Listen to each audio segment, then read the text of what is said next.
Becca, you're still such an unthoughtful and worthless wife as always. This was a trip that my son and I were looking forward to. You, who have no part in this, can go home right away. So my MIL starts nagging me the moment my husband leaves the table. We were on an overseas trip that my husband asked me to plan. Well, if she goes that far, it's inevitable. I'll go home. What happens to the two of them after that is none of my concern.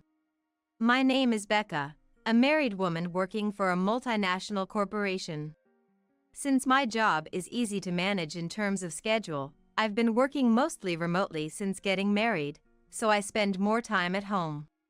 My husband, Jack, is the type who overvalues himself and always wants to look good. He is a big spender and has never contributed a penny to our household. I didn't realize this while we were dating, but after we got married and started living together, his true nature gradually emerged. His mother seems to enjoy bragging about her son.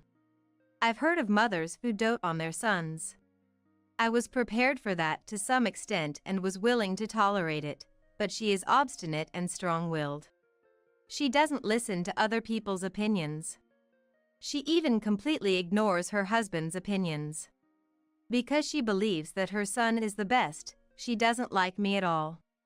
Every time we meet, she always has some snide remark. She seems to particularly dislike the fact that I live comfortably on my son's salary alone. She keeps nagging me, saying, "You're still young, you should work outside." I've explained many times that I continue to work after marriage and that I have a job that I can do from home, but in her mind, working from home is just a part-time job. She assumes that I'm just pretending to work by always looking at my computer. She presumes that I'm probably playing games. Apparently, I'm a worthless wife who doesn't do housework properly and only plays computer games, despite being a stay-at-home wife. My husband, of course, understands my work style, but he has never explained it to his mother. Even when it's said right in front of him, he turns a blind eye. Even when I ask him to explain it well, he says he wants us women to handle it well and completely throws it at me. He even says he doesn't want to get involved in troubles. Once, when I persistently asked him to do something similar, he threw a completed divorce paper at me. It irked me to be treated like that, and I thought about divorcing him, but I heard that getting a divorce is more difficult than getting married. It would be a problem if it were more difficult than the current situation, so I ended up giving in to my husband's argument. I understood that my husband prioritizes his mother in everything. It's frustrating, but I feel like I need to find a way to deal with her while skillfully deflecting her. I didn't agree to divorce because of this change in my feelings, but it seems that my husband thinks I'm head over heels for him and didn't want to break up. His pompous attitude is getting worse day by day. It's cute when a child tries to act grown up, but when an adult does it, it's rather a turn-off. I've learned to ignore his pompous words and act as if I haven't seen his actions. There is another reason why I didn't divorce him. Due to my husband's job, we live quite a distance from my in-laws. We meet once a year, or at most twice a year. I thought I could tolerate that much. While the world was making a fuss about having 9 consecutive days off if you take a vacation on weekdays, both my husband and I were working. In my case, American holidays don't matter much because I adjust my schedule according to international circumstances. As for my husband, it's just that he wasn't taking 9 consecutive days off according to the calendar. When he returned home after his first day back at work, he announced, "Let's go on an overseas trip." When I asked him what he was talking about, he said that his colleagues had taken a vacation and made it a 9-day holiday to go on an overseas trip, and he was quite proud of it, which made him incredibly annoyed and regretful. I was dumbfounded by his childishness, but I haven't been on a trip this year, so I suggested a domestic trip. The reason being, my husband has no experience with overseas trips, so if we were to go overseas, he would have to apply for a passport. There won't be a problem if you're with me. You're fluent in multiple languages. I studied abroad when I was a student and have been on many overseas trips when I was single. In addition to English, I can hold a conversation in Spanish and bit of Chinese if necessary. When my mother back home got hooked on Korean dramas, I studied Korean with her. However, I didn't get much opportunity to use it, so I'm not very confident. Sure, compared to my husband, I might be good at languages, but that doesn't mean that applying for passports will be finished in a snap. I tried to persuade him to go abroad during the summer or winter, but he wouldn't listen at all. On the contrary, despite having no experience, he decided on the country to visit, took leave without permission, and told me to make it work on this schedule. It's not a tour. Why should I have to act with strangers? He furthermore declared that English is a universal language, and that we should have no problem. If it's just the two of us, I thought, maybe it's fine, but before I knew it, he said, "That's right, I promised to take Mom along. I'll count on you for that too." You're MIL too? Even for me, taking care of two inexperienced people abroad is too much. You should show filial piety once in a while. Maybe you can gain some favor by doing so. Aren't I a kind and good husband? This is for your own good, Becca. You should be grateful. He said things that made it seem like he was doing me a favor, but arguing against it started to seem foolish. I decided to quietly make reservations as my husband instructed, and I came up with another good idea. Starting from applying for my MIL and husband's passports, booking flights, and hotel reservations, it's a lot of trouble, but in order to implement my idea, I patiently fulfilled all my husband's wishes and created a perfect schedule. On the day of the overseas trip, my MIL, who knows nothing of my troubles, cheerfully and childishly exclaimed, "Just as I expected from my son. It's a long journey overseas. The seats are business class, aren't they?" Knowing my husband, he probably said something like, "I'll take you there."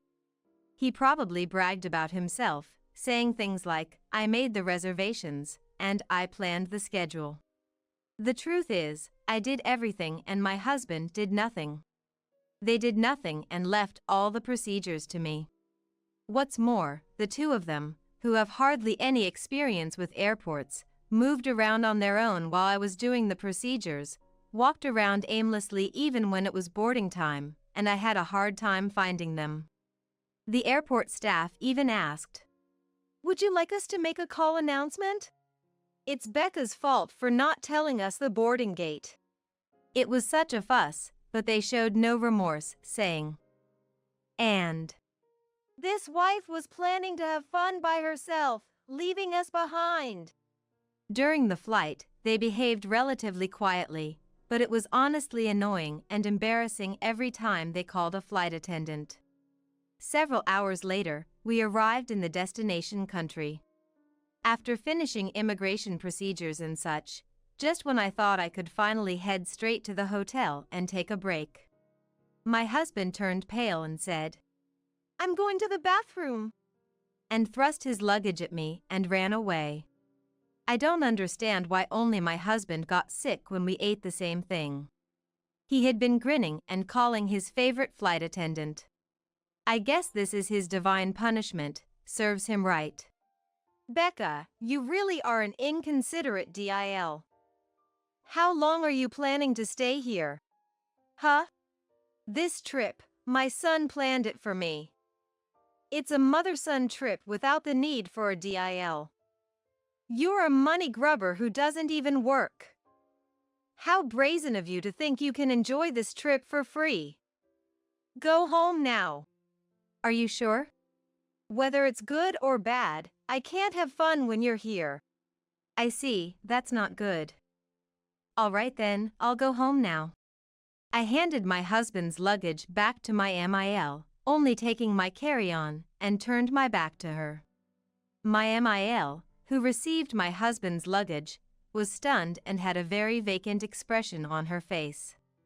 It's not possible for her to react like that when she told me to go home. I was doing my best to hold back my laughter. My husband seemed to have been going in and out of the bathroom several times, so we didn't cross paths. Luckily, I was able to get a ticket back to America, so I became a passenger on the plane headed there. Originally, I had planned to find a chance to return home alone. If we had a good relationship, I wouldn't mind being taken around as a tour guide, but not with that mother and son. It's only stressful for me, and I gain nothing. I can't stop grinning just thinking about what the two of them, who can't speak anything but English, will do when they are left behind. If they think a little, they should be able to manage with the translation function of their smartphone app, but I can't imagine my husband, who likes to show off and inflate his own importance, doing something like that. When I safely returned back, after making a few detours, I headed straight to the luxury hotel where my parents were waiting. My husband Jack told me to show respect for my parents, so I treated them to a luxury trip in upstate New York. They were to travel there leisurely on a popular scenic route, enjoying the scenery and meals along the way. I managed to meet up with them earlier than planned, much to their surprise. When I briefly explained the situation, they were taken aback. They were astounded that I had agreed to such a request from Jack. My phone was bombarded with calls and messages from Jack, all of which I ignored. I switched off my phone and enjoyed the stay to my heart's content. When I returned home after parting with my parents, I received a call from the embassy. According to their explanation, Jack had returned from the restroom to find his mother, my MIL, sitting alone. Despite being surprised that I was not there, he was livid. He tried to contact me but couldn't get through, so he decided to make his way to the hotel by himself. However, not knowing where to go, he was visibly flustered when a kind person spoke to him in broken English. He was led away after being told that they knew the place and would take him there, only to be robbed of all his money, passport, and valuables. My MIL was even stripped of her jewelry. When he was found standing on the street looking destitute, the police picked him up and referred him to the embassy for help. That's how he was able to contact me. The embassy official asked me to come and pick him up. He couldn't withdraw money because his wallet, which contained his bank cards, had been stolen. However, I asked back why I, a stranger, had to do that. I explained that I was already divorced from the man who was there. The truth was, I had kept the divorce papers he had thrown at me some time ago. Back then, I decided not to proceed with the divorce as I had heard it would be a lot of trouble, but this time, I had reached my limit. After filling in the divorce papers, I headed to the hotel right after landing back in the States. To my surprise, the divorce was accepted without any fuss. I already had a new place lined up and the contract had been signed while making the travel arrangements. I didn't want to use the furniture I had shared with Jack. It made my skin crawl. In my new place, I planned to buy everything new, so I packed for both the trip and the move at the same time. All I need to bring to the new place is my work tools and my favorite clothes. I could easily have everything else sent by courier at a specified date and time. The embassy staff did not ask anything more from me, and the conversation ended. Later, it seemed my former MIL had pleaded with my former FIL, and with his help, my ex-husband Jack and ex-MIL were able to return to the States. However, Jack, who had blown his top, contacted me. "You left me and divorced me without my knowledge? Abandoned?"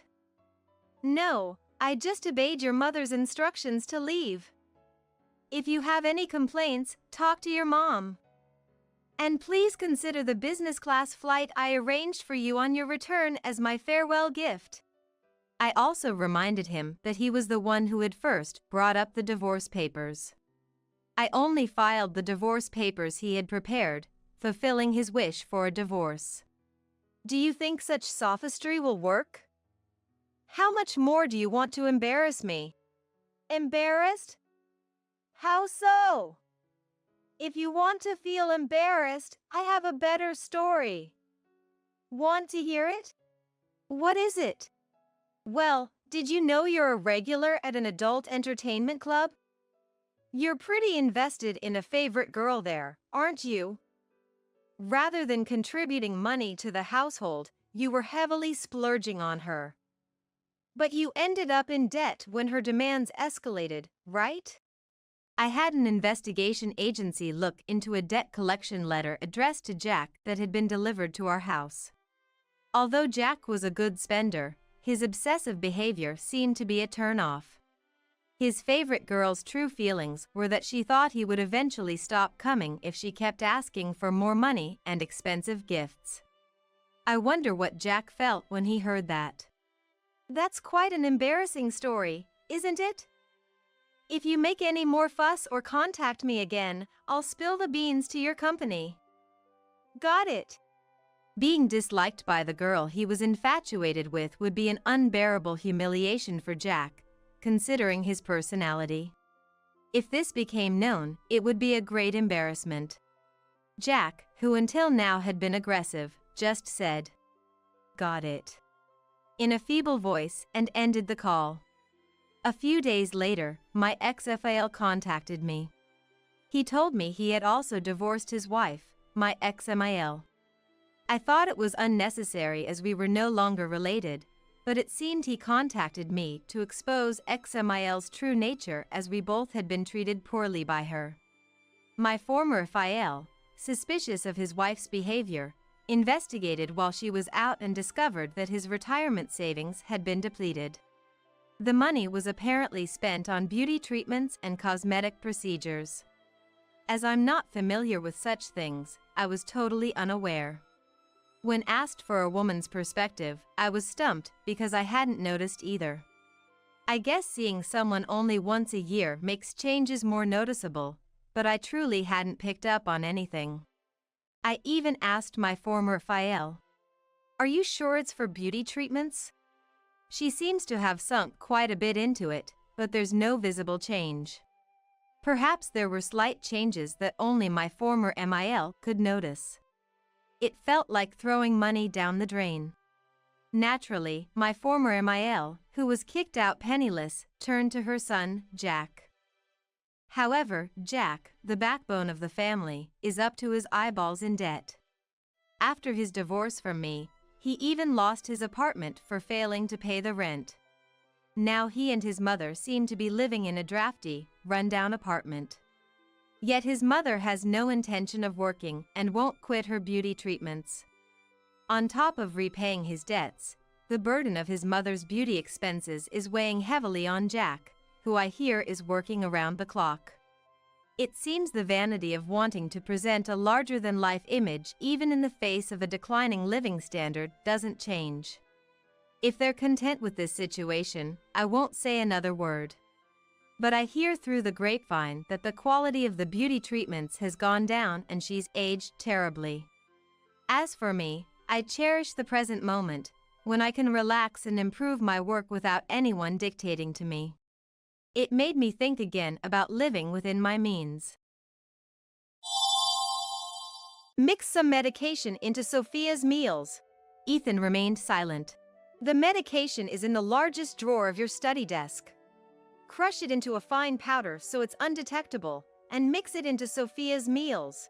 My husband Liam commanded his son Ethan in a demanding tone. Start today.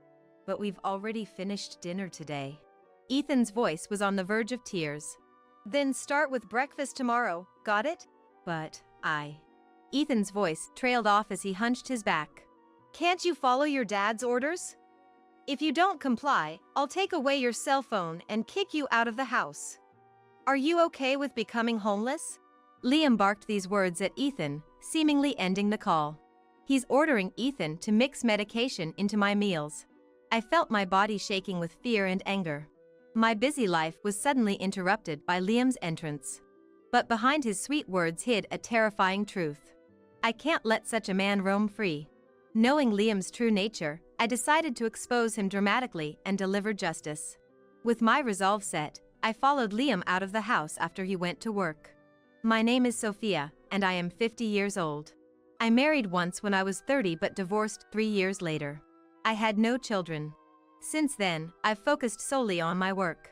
With many years of service, I now hold a responsible position. Last year, I bought an apartment with the money I'd saved over the years. I furnished it to my liking, creating my ideal space. Surrounded by my favorite things and engaged in a fulfilling job, I was living quite contentedly. However, in the midst of my busy life, I occasionally felt a sense of loneliness. I wondered if I would grow old alone. That's when I met a man. His name was Liam. He was 10 years my junior, at 40. Liam was a contact from one of my work clients. After several meetings, Liam asked me out to dinner. He was very forward and embarrassingly lavish in his praise of me. "You're competent, composed, and precisely my ideal woman, Sophia." Even though I knew it was flattery, my heart, long distant from romance, fluttered. Liam's sweet words seemed to fill the emptiness within me. Perhaps I wanted to be praised as a woman more than being recognized for my work. Even after learning about my divorce, Liam continued his advances. Roses, surprise dinners, Liam expressed his love in many ways. Eventually, we started dating. After a while, Liam confided in me. "Actually, I've been divorced too. And I have a son in high school." "A son?" I was surprised. I had no idea Liam had a child. "Ours is a household without a mother. I was afraid you might dislike me if I told you," Liam said with an awkward look. He had been raising Ethan alone, struggling all this time. "Since my divorce was due to my ex-wife's infidelity, Ethan and I have been desperately getting by. I do my best with household chores, but without a mother, I think Ethan feels lonely," Liam said, looking down. His words moved me. Far from disliking him, my affection for him only grew. Our relationship continued unchanged from there. Eventually, Liam formally proposed, and I accepted. The idea of suddenly becoming a mom was daunting. But I didn't want to let go of this connection I had found with Liam. I met Ethan for the first time. He was a quiet, earnest boy. Ethan was reserved, and our conversation didn't flow easily. Still, I was determined. If I was going to marry Liam, I would face Ethan as his mom with all my might. After the marriage, Liam and Ethan moved into my apartment, marking the start of our new life together. Originally, Liam and Ethan lived in a rented apartment. "I'd like for us to live together in your apartment," Liam suggested, and I agreed. My apartment, bought after years of saving, was too large for just me, with unused rooms that would be perfect for a family. Initially, Liam helped with the household chores. However, over time, things changed. Liam stopped doing any housework altogether. Meanwhile, Ethan actively took on cooking, cleaning, and laundry. "Ethan, let me do it today. You have schoolwork and other things, right?" I would say, trying to be considerate. But Liam, unconcerned by our dynamics, would sit on the living room sofa, legs on the table, absorbed in his mobile phone. "Liam, that table is my favorite. Could you please take your feet off?" I asked. Silently, he complied, but his attention remained fixed on his phone. I took care of the laundry piling up and cleaned the room. But Liam didn't lift a finger to help. "Hey, if you're not busy, could you do the dishes?" I ventured to ask Liam, who had been sitting all this while. He made a displeased face. "I'm tired today." "I'm tired from work too," I retorted. Reluctantly, Liam got up, hastily finished the dishes, and retreated to the toilet with his mobile phone. "Before we were married, I fight with the household chores every day," Liam claimed. But now, he does nothing. All the household tasks are left to Ethan and I. Perhaps Liam had always left the housework to Ethan, even before marrying me. Ethan, a high schooler, is skilled in cooking and cleaning, almost like a housewife. It seems Liam had been treating Ethan more like a housekeeper than a son. My distrust towards Liam grew day by day. And just like that, 6 months passed into our marriage. Around that time, Liam's return home became increasingly late. I also have late work days, but I never come home after the date changes. However, Liam would sometimes return around 2 a.m. This was never the case before. I spoke to Liam when he came home late. tired from work? Is it that busy? Yeah. Work commitments are tough, he said before quickly heading to take a shower. I'll go to bed first then. I said this and went to the bedroom. After that, I couldn't quite fall asleep. I waited for Liam, but he never came. Trying not to make any noise, I quietly went to the living room. There, Liam was sitting on the sofa in the dim room, looking at his mobile phone. He occasionally smiled while looking at the screen and typed something. He might be messaging someone. Liam. I decided to speak up. Startled, Liam pocketed his phone. What? Don't scare me like that. Liam said this in an annoyed tone. I was waiting for you, and you never came, so I got worried. I said, and Liam sighed heavily and stood up. He went to the bedroom without a word. Good night, he said and quickly lay in bed, turning his back to me and starting to sleep. Good night. Watching Liam's back, I thought. I married Liam because I felt lonely being alone, but why do I still feel so alone now? Liam, who praised and approached me when we met and during our courtship, has become cold as if he's a different person. I understand that attitudes can change after marriage. Still, Liam seems to have no interest in me. Even though we haven't been married long, Liam hardly tries to talk to me. He comes home late and is always absorbed in his mobile phone. Then one day, I'll be going on a business trip next week. A business trip? For how many nights? 2 nights, 3 days. It was the first time Liam mentioned going on a business trip. Though he always came home late, hearing about an overnight trip made me anxious. Take care, have a good trip.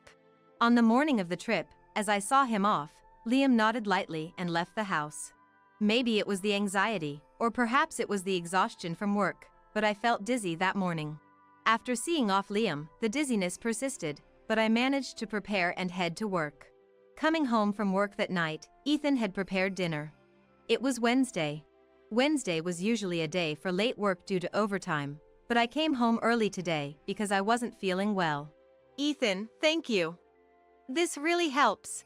Ethan continued cooking silently. Eventually, Ethan and I began to eat dinner together. The seasoning in Ethan's cooking was quite strong, with a heavy use of ham and sausage.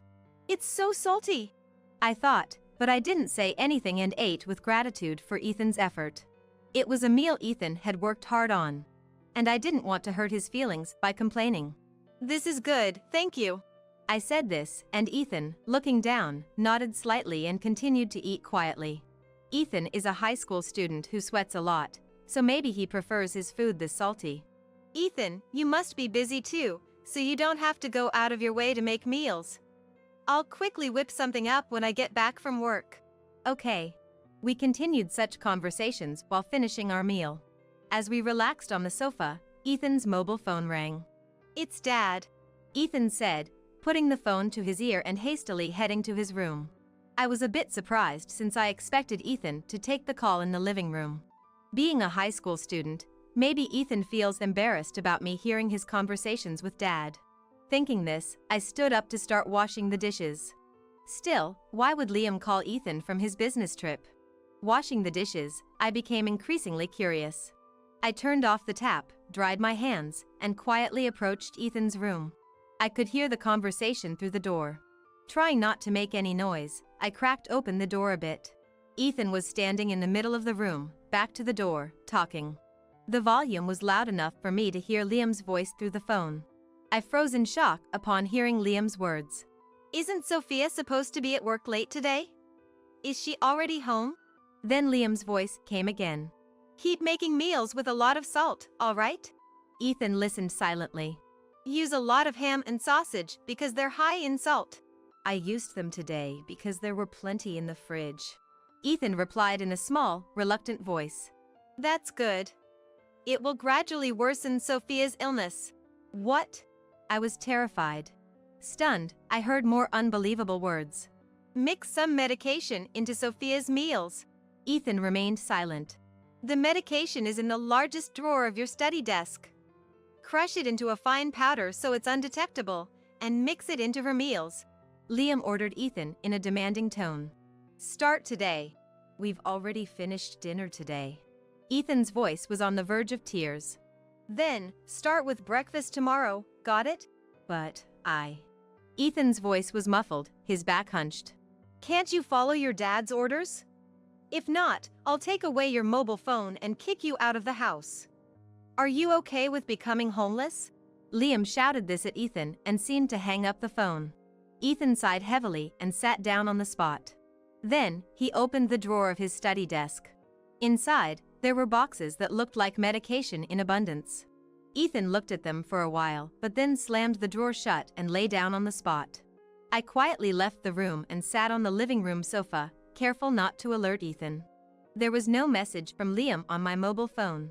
Recalling the conversation, I felt terrified.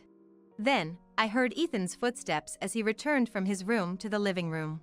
I quickly turned on the TV and pretended to be focused on it. Ethan's face was pale. His lips colorless, and he wouldn't look up at me.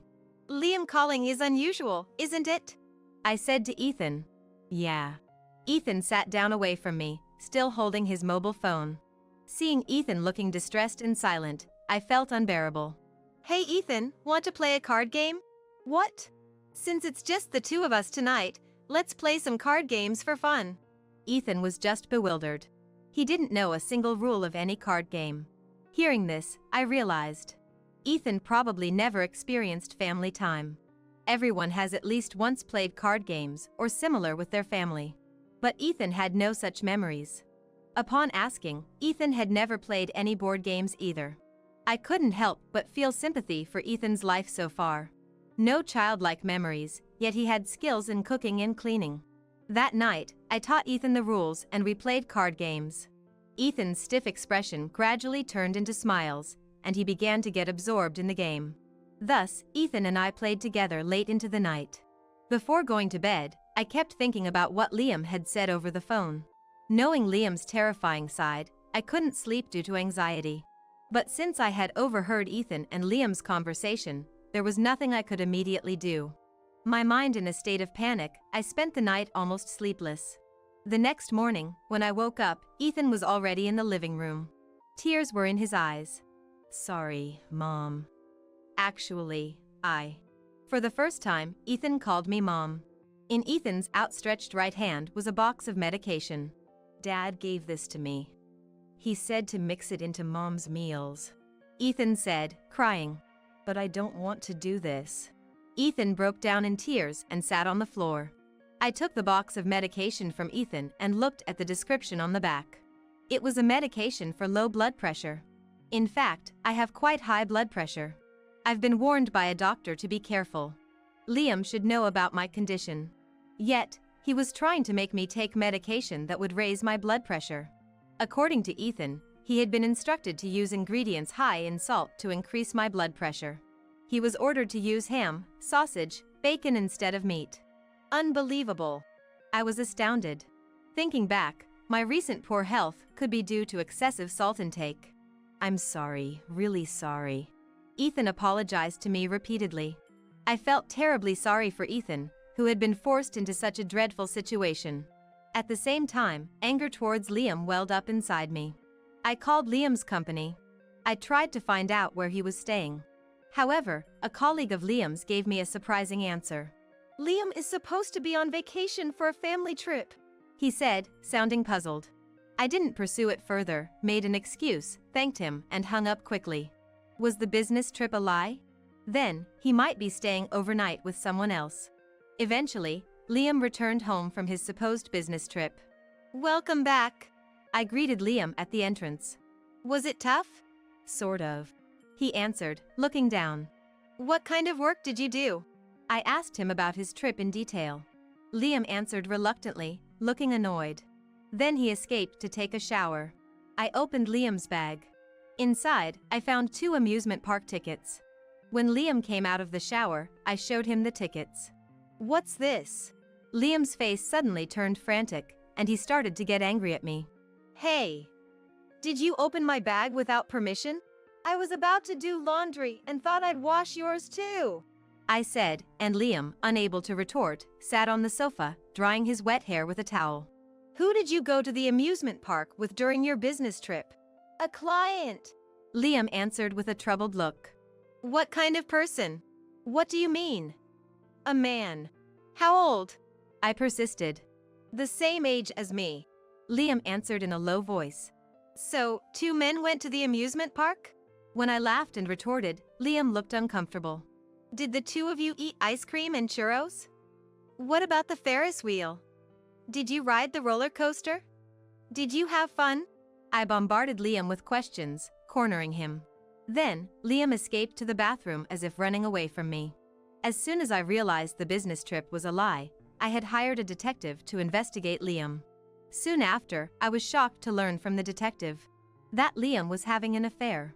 His mistress, Scarlett, was the president of a company and, like me, had a history of divorce. According to the detective, Liam met Scarlett through dating apps. Liam had visited Scarlett's high-rise condominium several times. For the 3 days he lied about being on a business trip, it seems Scarlett paid for a stay in a luxury hotel. They went to an amusement park nearby and enjoyed themselves before returning. When the detective showed me photos of Liam and Scarlett, the couple was hugging each other the whole time and stood out. An amusement park staff member testified. Liam targeted me because I owned an apartment and had a decent amount of savings. However, after our marriage, he met Scarlett, who was wealthier than me. Liam, finding me unnecessary, attempted to worsen my health by giving me medication to raise my blood pressure and feeding me meals high in salt. And he didn't do it himself, he coerced Ethan, still a child, into doing it. If I fell ill and was hospitalized, it turns out I'm not compatible with Sophia, who is much older. I want to break up. That seemed to be his plan. A detective nearby overheard Liam boasting to a friend at a pub. It's easy to deceive older women. A little praise and they're delighted.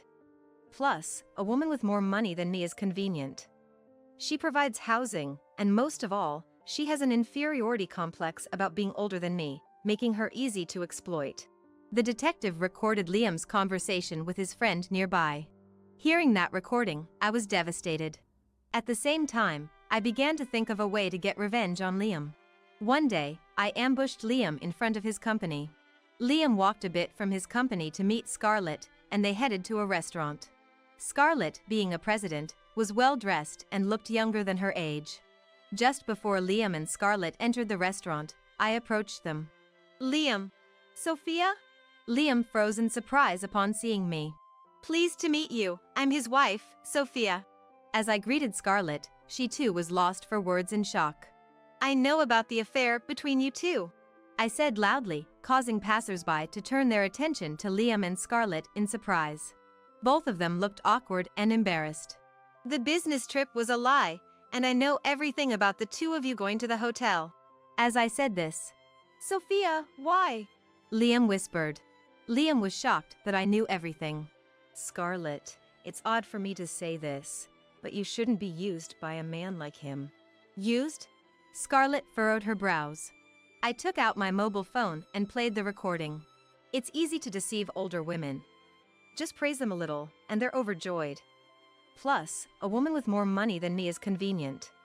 She provides housing, and most importantly, she feels inferior because she's older than me, making her easy to exploit. Liam's voice filled the air loudly. Hearing this, Liam was stunned. And Scarlett gaped at Liam. Scarlett, this is who Liam truly is. You may be the other woman and an enemy to me, but as a fellow woman, I advise you not to be used by Liam any longer. Scarlett turned her anger towards Liam. Liam, you said I was the ideal, perfect woman you've always dreamed of. Hearing this, I said with a cold expression. He told me the exact same thing. Liam, getting sharp looks from both Scarlett and me, was shaken. And may I also add, if Liam meets a woman wealthier than you, you'll be the one getting medicated. Medicated? Yes. I have high blood pressure, but Liam bought medication that raises blood pressure for people with low pressure and ordered his son to mix it into my meals. As I said this, Liam was dumbfounded. He probably didn't expect me to know this much. Scarlett furiously said to Liam, What is that? How terrifying. Are you really such a person? You're the worst. In the crowded street, Scarlett berated Liam, who hung his head in shame and remained silent. I'm breaking up with you. Don't ever show yourself to me again. With that, Scarlett walked away from us. Back home, I took Liam in front of Ethan and made him apologize. Apologize to Ethan for everything you've done. I'm sorry. That's not enough. Apologize properly. I sincerely apologize, Liam said loudly. Ethan looked bewildered. Tricking women for money and forcing Ethan to mix medication into their meals? Do you realize how much pain you've caused Ethan? I scolded Liam. Liam, you're a disgrace as a father.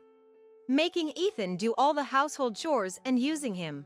Then Ethan, who had been silent until now, followed up by saying, I'm not like Dad. I don't want to be like him.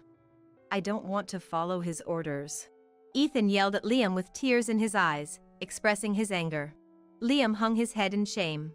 For the first time, Ethan had fought back Liam. Well done. And I hugged his shoulder. The day after Liam went to work, I left the house a little later. I had informed my workplace that I would be taking a day off. My destination was Liam's workplace. Good day, I'm Liam's wife.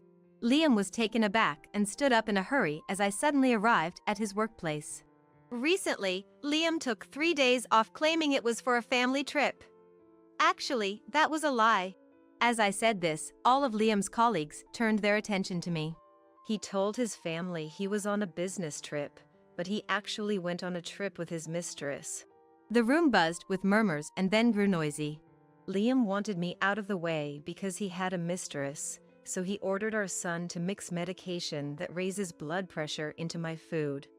He planned to make my high blood pressure worsen so I'd be hospitalized, and then he would divorce me to marry his mistress. As I spoke, Liam's colleagues looked horrified. Today, my son will also testify. Ethan. I called, and Ethan appeared in the office. It happened to be a school holiday for Ethan. I had asked Ethan to come with me. I was ordered by Dad to mix this medication into Mom's food, Ethan said, lifting a large amount of medication to show everyone. Screams erupted in the office. Liam's colleague said, Liam was such a person? The worst. Poor wife and son. They criticized Liam unanimously. Liam, too embarrassed to lift his head, looked down at the ground. Employing such a person could reflect badly on this company, I declared, took the boxes of medication from Ethan, and stacked them all on Liam's desk. Soon, a large pile of medication boxes was built on Liam's desk. Liam watched silently, his face pale. All right then, we'll be leaving now. Ethan and I headed towards the office exit. Left behind, Liam faced everyone's stares, sweating profusely and looking down. I reported Liam to the police and the child welfare services. After discussions, it was decided that it would be dangerous for Ethan to continue living with Liam. With the help of a detective, I tracked down Liam's ex-wife, Olivia. Upon meeting her, she revealed that their divorce was not due to her but because of Liam's infidelity. Liam had forcibly taken Ethan and strictly prohibited any contact between Ethan and Olivia. Olivia, threatened by Liam, had lived without seeing Ethan until now. I'm still single and have been working and living independently. I want to take Ethan and raise him from now on, she insisted. Ethan also wished for this, so it was decided that Ethan would live with Olivia. I divorced Liam and claimed compensation in the divorce proceedings. Liam was fired from his job, but he had the obligation to pay the compensation and child support for Ethan, quickly depleting his savings. Struggling to find a new job, Liam ended up working at a construction site. Now, looking haggard from unfamiliar labor, he appears much older than his actual age, which is 40. With his current appearance, it's unlikely that any older woman would be swayed by his sweet talk. Without any disposable income, Liam lives a life devoid of pleasure or hope. After the divorce, I started living alone again. Focusing on my work, I also decided to participate in volunteer work. My interaction with Ethan inspired me to engage in activities that could help children. I started working as a staff member for a program that helps children with their studies. The children I met there look forward to studying and having meals together once a week. Some of them can't afford tutoring due to family circumstances, or come home to an empty house. I continue my efforts, hoping to be of some help to these children. Ethan occasionally sends me texts. He has shared that he feels more secure living with Olivia than when he was with Liam. I plan to go to college, even if it means taking out student loans. Once I'm a college student, I'd like to join that volunteer program too.